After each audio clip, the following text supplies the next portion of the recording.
15 अगस्त सबसे पहले तो आजादी की आप सभी को ढेर सारी बधाइयां। 15 अगस्त महज एक तारीख नहीं है। अगर याद करोगे 15 अगस्त 1947 को, ये तो आपने पढ़ने को मिला होगा कि हम आजाद हुए थे।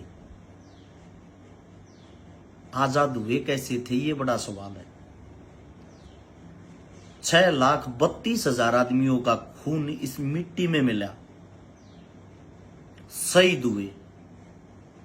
उसके बाद 1 लाख आदमियों को चुन चुन के ढूंढ ढूंढ के उन क्रांतिकारियों को अंग्रेजी हुकूमत के द्वारा मारा गया कि वो दोबारा से आने वाले भविष्य में हिंदुस्तान को संगठित ना कर दे, एक ना कर दे। यानी कि 7,32,000 आदमियों ने जब अपनी शहादत दी, उसके बाद हमें आजादी मिली। हमें आजादी मिल गई। 15 अगस्त 1947 को जितने भी नेता, मंत्री, राजा, महाराजा थे, सिर्फ वो आजादी का जश्न मना रहे थे। इतिहास अगर खंगाल के देखोगे, भारत पाकिस्तान का जो विभाजन हुआ, जो बंटवारा हुआ, बंगाल का जो बंटवारा हुआ, 10 लाख के लगभग आदमियों की मृत्यु हुई। हिंदू, मुस्लिम, सिख, ईसाई सब ने अपनी शहादतें दी। 83,000 से ज्यादा बहन बेटियों के बलात्कार हुए। बड़े बड़े धन्ना सेठ, बड़े बड़े किसान, बड़े बड़े जमींदार, बड़े बड़े रोजगार करने वाले अपनी धन दौलत, तवेली, कोठी उनको छोड़ के गए। और बंटवारे के वक्त आप लोगों को बता देता हूं, पाकिस्तान के अंदर भी एक रोहतक की जगह का नाम है। वहां पे ज्यादातर हरियाणा के आदमी रहते हैं, रोहतक के आदमी रहते हैं, जो आज भी रोहतक की भाषा बोलते हैं। कभी वहां के इंटरव्यू गूगल करके सुनना। जो बुजुर्ग आदमी है 90-90 साल के, उनका ये कहना है हमारे को ये बोल के देश के लिए निकाला दिया गया था कि जब माहौल शांत होगा, नॉर्मल होगा, आप लोगों को वापस यहीं बुला लिया जाएगा। उनको ये पता नहीं था कि आपका आधा परिवार यहां रह गया, आधा परिवार वहां चला गया, आधा परिवार मर गया, आपकी बेटी, आपकी मां, आपकी बहन का बलात्कार हो गया, कि आप दोबारा से अपनी धरती, अपनी जमीन पर नहीं आ पाओगे। एक वो हिंदुस्तान था जिन्होंने मिलकर आजादी की लड़ाई लड़ी थी। शहीद आजम भगत सिंह, जिनको हम अपना भगवान मानते हैं। मैंने तो अपनी छाती पे भी शहीद आजम भगत सिंह को छपवा रखा। मैं उसको अपना आदर्श मानता हूं, आइडल मानता हूं। बड़ी चीज ये है, उनका जन्म भी पाकिस्तान में हुआ था।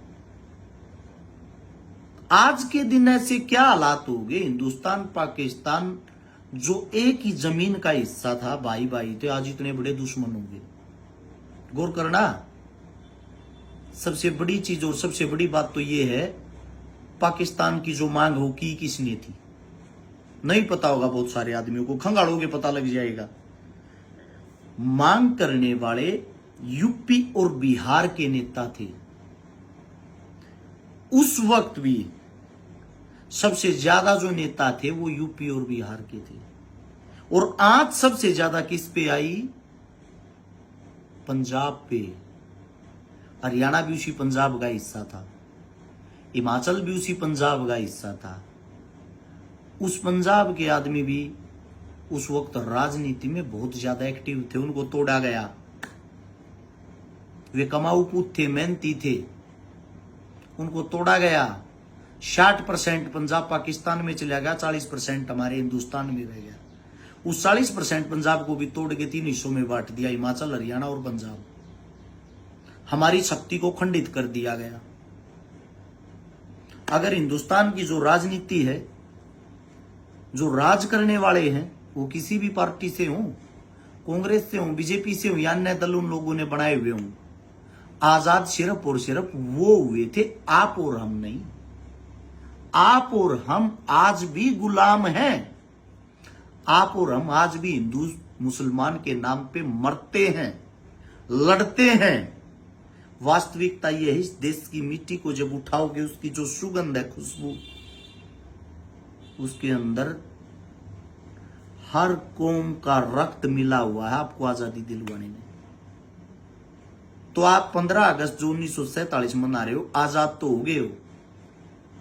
अपने बच्चों को थोड़ा बहुत सिखाओ, अपने बच्चों को थोड़ा बहुत बताओ आजादी हमें मिली किस चीज से है। गोरे लोग देश के ऊपर राज करते थे, काले लोगों ने उस राज को संभाल लिया। क्या भ्रष्टाचार से आजादी मिली है? क्या हिंदू मुस्लिम ये लड़ाना बढ़ाना इनसे आजादी मिली है?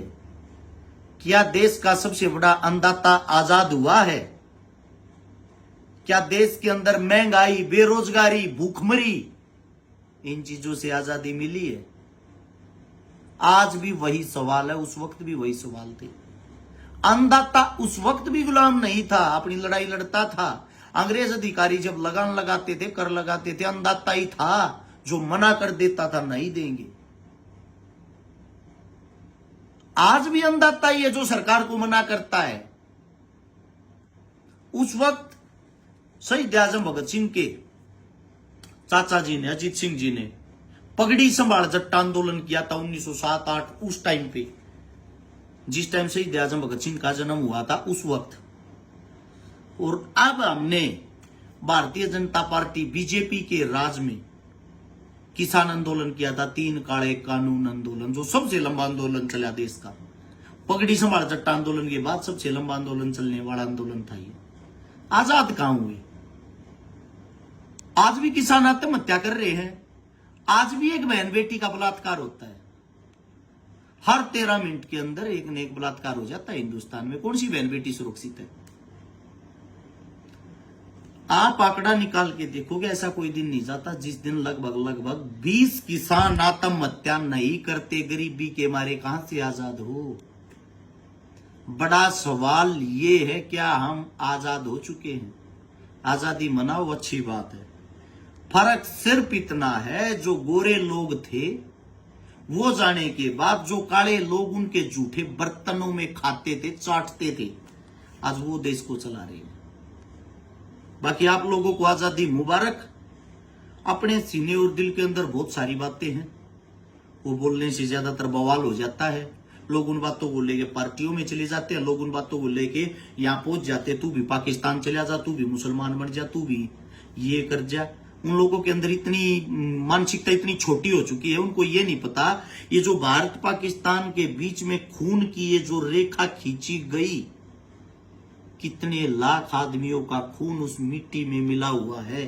उस खून को मिलाने वाले अंग्रेज नहीं थे, तुम्हारे अपने लोग, तुम्हारे अपने नेता थे, जिन्होंने इन देशों के ऊपर राज करने के लिए, अपनी नींव रखने के लिए जबरदस्ती से हिंदू मुसलमान करवा के उन लोगों का बलिदान दिया। वही कार्य आज के टाइम होता, चुनाव के टाइम पे जबरदस्ती आप लोगों का बलिदान लिया जाता है। खैर छोड़ो, लंबी बातें हो जाएंगी। हम तो सिर्फ रहे हैं, पागल है, हमारा क्या है? क्योंकि क्रांतिकारी कोई भी हो जिसके अंदर एक खून उबाले मारता होगा ना, वो अपने परिवार की बातें नहीं करेगा, वो गुलामी की बातें नहीं करेगा, वो जिंदा दिली, जमीरी और वे बातें करेगा जो देश के लिए काम आने वाली है। आप लोगों को आजादी की ढेर सारी बधाइयां। उम्मीद करते हैं शहीद आजम भगत सिंह, राजगुरु चंद्रशेखर, उन्होंने जो सपने देखे थे, जो हमारे जितने भी क्रांतिकारी थे, उनके सपनों जैसा भारत कभी ना कभी जरूर होगा। सभी को राम राम, जय हिंद।